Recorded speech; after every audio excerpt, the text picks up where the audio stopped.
If you're a parent, you've probably heard about the new social media rules for kids being debated and passed not only across Australia and the United States, but around the world.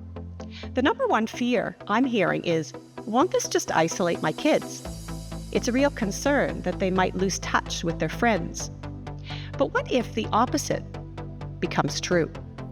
What if these digital shifts are the very thing that could help your child build friendships that are deeper and more real? This isn't about punishment. It's about the opportunity for a different kind of social life. We've all seen it.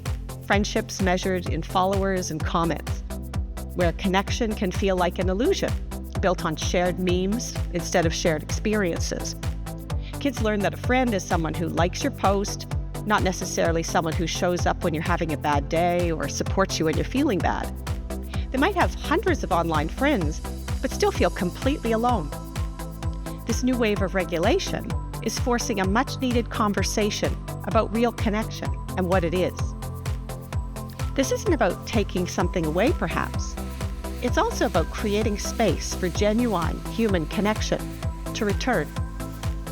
Think of it as a social reset. For example, in Florida, HB3, which is now being enforced, prevents kids under 14 from opening accounts on platforms with certain addictive features. Other states like Utah have tried similar things, though many of these laws have faced legal challenges and have been put on hold. This is an opportunity to step back from algorithms that have been quietly shaping our kids' social lives. So what really happens when screens aren't the default go-to? Their friendships don't just survive, they could evolve. First, friendships shift from passive to active. Real-world friendship means calling someone to make a plan, organizing a game night or some other activity. It's the difference between watching someone's life passively and actually becoming an active part of it. Next, kids rediscover conversation. Without a screen in the middle, they have to actually talk. They learn to read body language, share thoughts without a filter, building the inside jokes and shared history that form the bedrock of a lasting friendship. And of course, they would bond over shared experiences, not just shared content or memes. Shared activities create shared memories, and those memories are the glue that holds a friendship together long after a viral trend fades away. These are the skills that build resilience. Let's be honest, this shift isn't going to be easy. The first few weeks might be tough, and you'll probably hear the "I'm bored" more than you'd like. Kids might feel disconnected at first, and that's a valid feeling. It's important to recognize that. Yet it's also important to recognize that the future of these laws is still uncertain. There's a lot up in the air. There are even Supreme Court cases in the works. They are facing significant legal challenges, governments are, with opponents raising First Amendment concerns in the United States as well. So we don't know what the final outcome will be.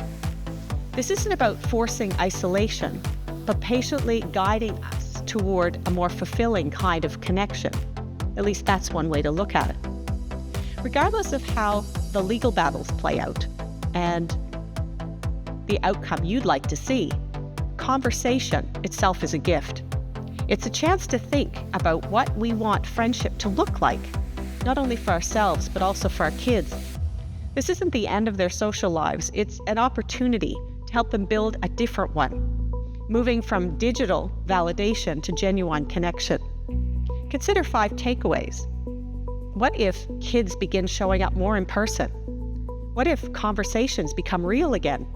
What if friendships shift from screens and digital identity to shared experiences? What if emotional resilience is quietly strengthening?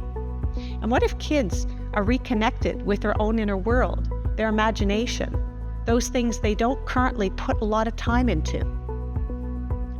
The social media shift isn't the end of a social life. It's the beginning of a deeper one. Not all kids will have the exact same experience, and there will be bumps along the way. But for many families, change is revealing something important.